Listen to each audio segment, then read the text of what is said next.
भारतीय राजनीति में कई ऐसे बाहुबली नेता हैं जो पहले तो बड़े से बड़ा गुनाह करते हैं और फिर जमकर अपने रसूख, पावर और पैसे का इस्तेमाल करते हैं।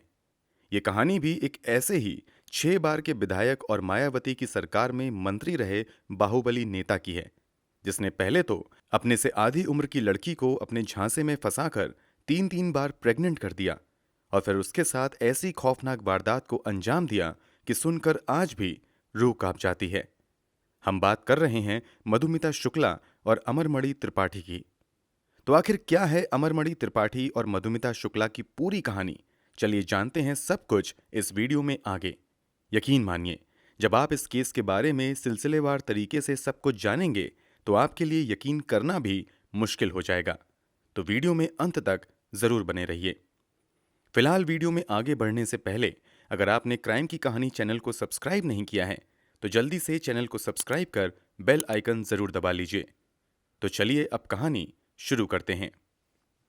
1989 में पहली बार विधायक बनने वाले अमरमणि त्रिपाठी आने वाले वर्षों में उत्तर प्रदेश की राजनीति में बड़े नेता के तौर पर पहचाने जाने लगे थे। उनकी राजनीतिक पकड़ इतनी मजबूत हो चुकी थी कि ये लगातार विधायक तो चुने ही जाते थे, सरकार बदलने के बाद भी ये हर पार्टी की सरकार में मंत्रिमंडल का हिस्सा हुआ करते थे। दूसरी तरफ इस कहानी की दूसरी अहम किरदार मधुमिता शुक्ला बहुत कम उम्र में ही कवि सम्मेलनों के आयोजकों की पहली पसंद बन गई थीं। अभी इनकी उम्र 20 साल भी नहीं हुई थी कि तीखे तेवर और शानदार कविताओं की वजह से लोगों ने इन्हें काफी पसंद करना शुरू कर दिया था। पहले तो मधुमिता शुक्ला अपने करियर की शुरुआत छोटे मोटे मंचों पर प्रस्तुति देकर करती थीं, मगर जैसे जैसे उनकी लोकप्रियता बढ़ती है, इन्हें दूसरे राज्यों से भी बुलावा आने लगता है। इसी क्रम में साल 2000 में मधुमिता शुक्ला के पास दिल्ली में आयोजित एक कवि सम्मेलन में शामिल होने का न्योता आता है। हजारों की भीड़ के सामने कम उम्र की मधुमिता शुक्ला एक मंझे हुए कवि की तरह अपनी कविताएं पढ़ती हैं, जिसे सुनकर हर कोई तालियां बजाने पर मजबूर हो जाता है। यहां मौजूद ऑडियंस में उत्तर प्रदेश की राजनीति में बाहुबली नेता के तौर पर पहचाने जाने वाले अमरमणि त्रिपाठी की मां सावित्री मणि त्रिपाठी भी शामिल थीं। अमरमणि की मां सावित्री मणि त्रिपाठी को कविताओं से बहुत ज्यादा प्रेम था। प्रोग्राम के दौरान ही जब अमरमणि की मां को पता चलता है कि मधुमती शुक्ला भी लखनऊ की हैं, तो एक ही शहर के होने की वजह से प्रोग्राम खत्म होने के बाद सावित्री मणि त्रिपाठी अपनी 2 बेटियों के साथ खास तौर से मधुमिता शुक्ला से मिलने जाती हैं और पर्सनली मिलकर मधुमिता का उत्साह बढ़ाती हैं। इतना ही नहीं, सावित्री मधुमिता को लखनऊ वापस आने पर उनके घर आकर मिलने का न्योता भी देती हैं। मधुमिता भी अमरमणि त्रिपाठी के राजनीतिक कद से बखूबी वाकिफ थीं। इस कारण मधुमिता के लिए अमरमणि की मां से मिलना बड़े सम्मान की तरह था। इसलिए अमरमणि की मां के निमंत्रण को वो खुशी खुशी स्वीकार करती हैं और वादा करती हैं कि लखनऊ वापस आने के बाद वो जरूर उनसे जाकर मिलेंगी। वादे के मुताबिक जब मधुमिता वापस लखनऊ आती हैं तो अमरमणि के घर उनकी मां से मिलने के लिए जाती हैं। दोनों की पहली मुलाकात काफी अच्छी रहती है। सावित्री मधुमिता की कविताओं से इतनी ज्यादा प्रभावित होती हैं कि इन दोनों का एक दूसरे के घर आने जाने का सिलसिला शुरू हो जाता है। इसी क्रम में जब एक दिन मधुमिता अमरमणि त्रिपाठी के घर आती हैं, तभी अमरमणि की नजर मधुमिता पर पड़ती है। अमरमणि भी पहले मधुमिता शुक्ला के बारे में कई बार सुन चुका था। इसके अलावा अमरमणि की मां भी मधुमिता के बारे में कई बार अमरमणि से बात कर चुकी थी। इसलिए पहली ही मुलाकात में अमरमणि मधुमिता से अपने चुनावी भाषण के लिए कुछ लाइन लिखने के लिए कहता है। अमरमणि के कहने पर मधुमिता तुरंत कुछ लाइन लिखकर अमरमणि को दे देती हैं और इस तरह अमरमणि तथा मधुमिता शुक्ला की बातचीत शुरू होती है। धीरे धीरे नियमित तौर पर दोनों का मिलना जुलना शुरू हो जाता है। दुनिया की नजरों में मधुमिता अमरमणि के लिए चुनावी भाषण तैयार करती हैं। ये सब कुछ कई महीनों तक चलते हुए आ जाता है साल 2003। तारीख थी 9 मई। लखनऊ के निशादगंज इलाके के पेपर मिल कॉलोनी के मकान नंबर 33/6 में मधुमिता शुक्ला अपने एक नौकर देशराज के साथ रहा करती थी। शाम का समय था। मधुमिता कुछ लिखने में लगी हुई थीं, तभी दरवाजे पर 2 व्यक्ति दस्तक देते हैं। दोनों को देखकर मधुमिता दोनों को घर के अंदर आने के लिए कहती हैं तथा दूसरी तरफ मधुमिता देशराज से किचन में जाकर चाय बनाने को कहती हैं। देशराज घर पर आए मेहमानों के लिए चाय बना ही रहा होता है, तभी उसे घर के अंदर गोली चलने की आवाज आती है। वो जल्दी से किचन से भागकर बाहर निकलता है तो देखता है कि फर्श पर मधुमिता खून से लथपथ तड़प रही हैं, और जिस मेहमान के लिए वो चाय बना रहा था वो तेजी से घर का दरवाजा बंद करके मोटरसाइकिल से भाग रहा है। देशराज दोनों को भागते देख शोर मचाता है और मदद के लिए लोगों को बुलाता है, मगर कोई भी उन दोनों को पकड़ने में कामयाब नहीं होता है। इधर तड़पते हुए कुछ ही देर बाद मधुमिता का शरीर भी ठंडा पड़ जाता है। देशराज इस बारे में मधुमिता शुक्ला की जुड़वा बहन निधि शुक्ला को खबर देता है। निधि ये खबर सुनते ही आ जाती हैं। इस हत्या की जानकारी लगभग 7 बजे के आसपास स्थानीय पुलिस स्टेशन में दी जाती है। हत्या की खबर सुनकर पुलिस वालों को लगता है कि यह हत्या लूटपाट के इरादे से की गई है, मगर जब कुछ आला पुलिस अधिकारी मौके पर पहुंचते हैं तो उन्हें अंदाजा हो जाता है कि दरअसल घर में किसी तरह की लूटपाट नहीं हुई है, बल्कि बिल्कुल नजदीक से मधुमिता को गोली मारी गई है। मौके पर पुलिस के कई आला अधिकारी पहुंचते हैं और मामले की जांच शुरू करते हैं। सबसे पहले स्थानीय पुलिस अधिकारी मधुमिता के कमरों की तलाशी लेते हैं, जहां से उन्हें मधुमिता का मोबाइल और कुछ पर्सनल डायरी मिलती हैं। घर से कुछ सबूत और सामान जब्त करके उन्हें जांच के लिए आगे भेज दिया जाता है, जबकि मधुमिता के शव को अगले दिन पोस्टमार्टम के लिए भेज दिया जाता है। खबर आती है कि जिस अस्पताल में मधुमिता का पोस्टमार्टम होता है वहां खुद अमरमणि त्रिपाठी अपने सहयोगियों के साथ आते हैं और पोस्टमार्टम पूरा होने तक वहीं पर खड़े रहते हैं। अमरमणि के ऐसा करने के पीछे की वजह तब ये बताई जाती है कि निजी तौर पर मधुमिता को अमरमणि की मां पसंद करती थी। इसके अलावा मधुमिता खुद भी अमरमणि के लिए काम किया करती थी, इसलिए अमरमणि परिवार की हिम्मत बढ़ाने के लिए पोस्टमार्टम रूम तक आते हैं। पोस्टमार्टम करवाने के बाद अमरमणि त्रिपाठी अपनी ही निगरानी में मधुमिता शुक्ला के शव को मधुमिता के पैतृक आवास लखीमपुर खीरी के लिए रवाना कर देते हैं। लखनऊ से मधुमिता शुक्ला का घर लगभग 140 किलोमीटर था। इसमें से लगभग 110 किलोमीटर का सफर सभी लोग पूरा कर चुके थे। गांव में अंतिम संस्कार की तैयारी भी पूरी हो चुकी थी। तभी लखनऊ के तत्कालीन एसएसपी अनिल अग्रवाल को गुप्त जानकारी मिलती है कि वो तत्काल ही पुलिस की एक टीम भेजकर किसी भी कीमत पर मधुमिता शुक्ला के शव को वापस लखनऊ लाने का आदेश दें। दरअसल जब मधुमिता शुक्ला की डायरी और मोबाइल की जांच की जाती है तो शुरुआती जांच में ही पता चलता है कि मधुमिता ने अपनी डायरी में अपने गर्भवती होने के बारे में लिखा था। इसके अलावा इस डायरी से यह भी पता चलता है कि मधुमिता और अमरमणि त्रिपाठी पिछले कई वर्षों से लगातार रिलेशनशिप में थे। डायरी में यह भी दावा था कि इन दिनों मधुमिता शुक्ला गर्भवती थी। एसएसपी अनिल अग्रवाल तुरंत इन दावों के बारे में मधुमिता शुक्ला की बहन निधि शुक्ला से बात करते हैं। निधि ये बात कंफर्म करती है कि अमरमणि त्रिपाठी और उसकी बहन मधुमिता शुक्ला काफी समय से एक दूसरे के साथ रिश्ते में थे, और ये तीसरी बार है जब मधुमिता प्रेग्नेंट हुई हैं। इससे पहले 2 बार मधुमिता का अबॉर्शन करवा दिया गया था। इसका भी जिक्र मधुमिता की डायरी में मिलता है। पुलिस अधिकारी को यह बात समझ आने लगती है कि अमरमणि त्रिपाठी मधुमिता के अंतिम संस्कार में जल्दबाजी मधुमिता की हमदर्दी में नहीं, बल्कि अपना गुनाह छिपाने के लिए कर रहा है। इसलिए वो जल्द से जल्द किसी भी कीमत पर मधुमिता का शव वापस लखनऊ लाने के लिए कहते हैं, ताकि इस बात को कंफर्म किया जा सके कि मधुमिता वास्तव में प्रेग्नेंट हैं या नहीं, और अगर प्रेग्नेंट हैं तो उस बच्चे का पिता कौन है। अनिल अग्रवाल के आदेश पर फिर से वापस 110 किलोमीटर का सफर तय करने के बाद मधुमिता के शव को बेहद ही गुपचुप तरीके से वापस लखनऊ लाया जाता है तथा शुरुआती जांच में ये कंफर्म हो जाता है कि मधुमिता 7 महीने की प्रेग्नेंट है, जबकि पोस्टमार्टम रिपोर्ट में इस बात का कहीं भी जिक्र नहीं किया गया था, क्योंकि पोस्टमार्टम रूम में मौजूद अमरमणि त्रिपाठी ने दबाव डालकर शुरुआत में ही इस तथ्य को छुपा दिया था। अब एसएसपी अनिल अग्रवाल अपनी निगरानी में मधुमिता के गर्भ में पल रहे भ्रूण का डीएनए सैंपल कलेक्ट करवाते हैं, ताकि इस बात का पता लगाया जा सके कि इस बच्चे का पिता कौन है। जैसा कि मधुमिता शुक्ला की डायरी में अमरमणि त्रिपाठी का जिक्र बच्चों के पिता के तौर पर था, इसलिए पूरी कागजी कार्यवाही पूरी करने के बाद अमरमणि त्रिपाठी का भी डीएनए सैंपल लिया जाता है। कुछ दिनों बाद जब डीएनए सैंपल का रिजल्ट आता है तो पता चलता है कि वास्तव में मधुमिता शुक्ला के गर्भ में पल रहे बच्चे का पिता कोई और नहीं बल्कि अमरमणि त्रिपाठी हैं। इन सब के अलावा शुरुआत में ही मधुमिता शुक्ला की बहन निधि शुक्ला भी पुलिस के सामने बयान देते हुए अमरमणि त्रिपाठी पर भी अपनी बहन की हत्या का आरोप लगाते हुए एफआईआर दर्ज करने की मांग करती हैं। निधि के मुताबिक अमरमणि ने मधुमिता से शादी का वादा करते हुए शारीरिक संबंध बनाए थे।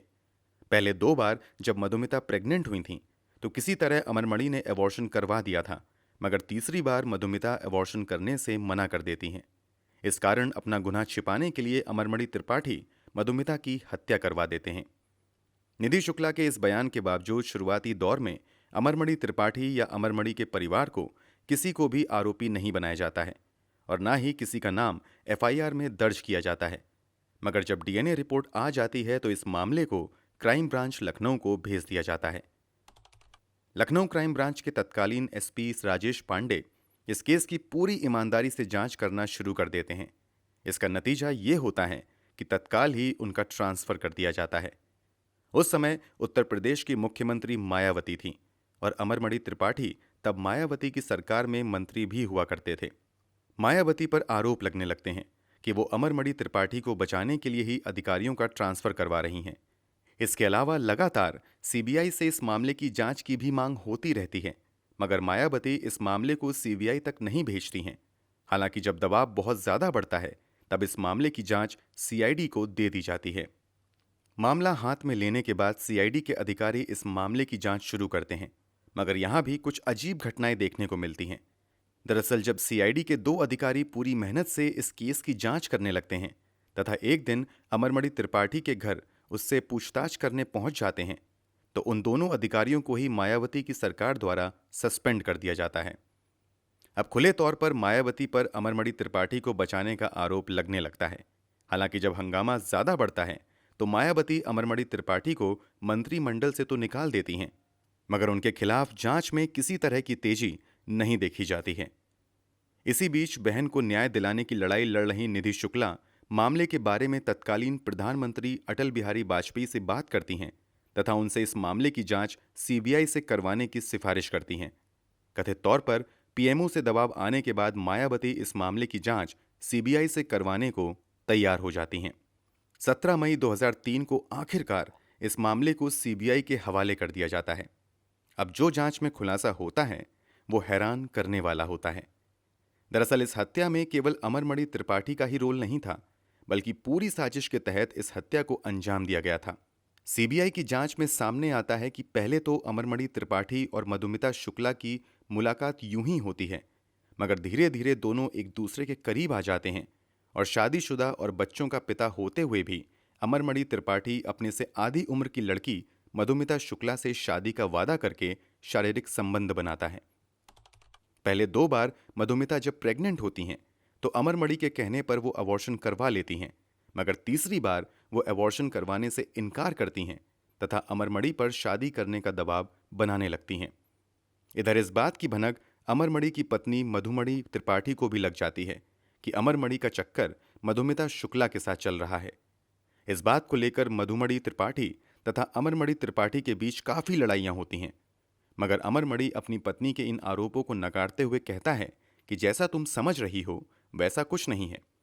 फिर भी मधुमणि को यकीन नहीं होता है और वो अपने एक करीबी रिश्तेदार भतीजे रोहित चतुर्वेदी से अमरमणि पर नजर रखने को कहती हैं।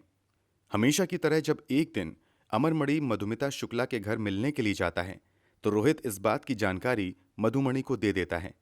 मौके पर पहुंचकर मधुमणि रंगे हाथ अमरमणि को पकड़ लेती हैं। कथित तौर पर रंगे हाथ पकड़े जाने के बाद सारी सच्चाई अमरमणि अपनी पत्नी को बता देता है। यहां पर मधुमणि कहती हैं कि अगर मधुमिता शुक्ला को रास्ते से हटा दिया जाए तो पूरी समस्या ही खत्म हो जाएगी। इसी के बाद मधुमिता के कत्ल को प्लान करने के लिए अमरमणि की पत्नी मधुमणि त्रिपाठी मार्च 2003 में रोहित से मिलती हैं। रोहित मधुमिता को खत्म करने का काम संतोष राय नाम के एक व्यक्ति को देता है। इस सिलसिले में संतोष राय, रोहित चतुर्वेदी और मधुमणि की मुलाकात भी होती है। इस मीटिंग में मधुमणि कहती हैं कि इस काम में जितना पैसा लगेगा वो देने को तैयार हैं, बस ये काम पूरी सफाई के साथ हो जाना चाहिए।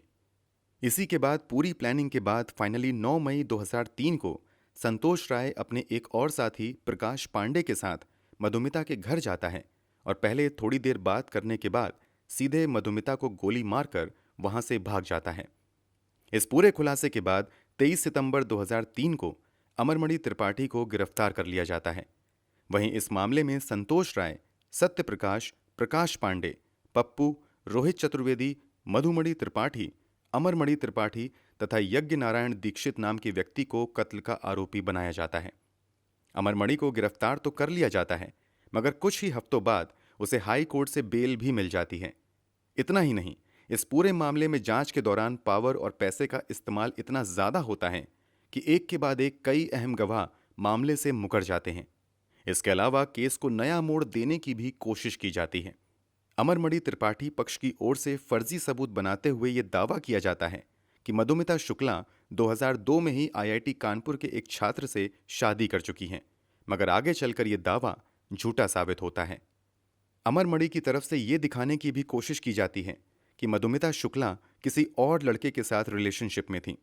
इसके लिए बीएसएनएल के अधिकारियों के साथ मिलकर फर्जी सीडीआर बनवाया जाता है तथा उसे सबूत के तौर पर कोर्ट में पेश किया जाता है, मगर आगे चलकर यह भी फर्जी साबित हो जाता है।